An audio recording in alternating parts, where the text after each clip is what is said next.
One helicopter gives you a burst of energy. Dear wish ko lang. Inspirasyon po sa akin ang batang si Thomas. Ang pagaling niya mula sa karamdaman at pagpapahalaga niya sa ikalawang buhay.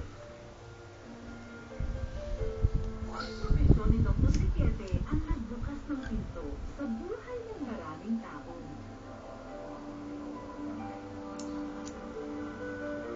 At misyon ng librong isinusulat na ngayon ang maibahagi ang kanilang mga kwento.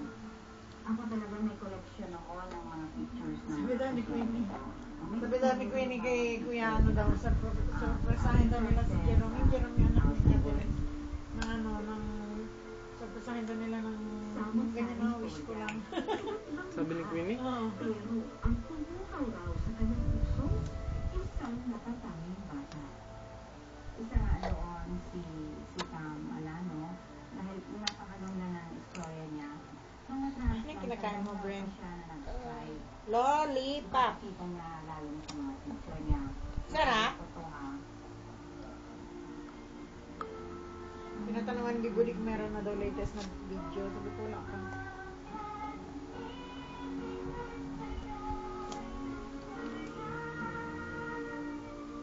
Tumigay tila ibinaba ng langit. Lumulutan ang mga emosyon puso umaawi. Si Tom at ang kanyang musika ang buhay sa tahanan nito.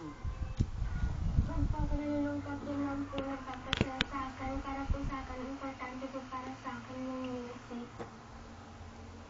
Kasi po yung kahapon yung sa siyempre, parang wala rin buhay natin.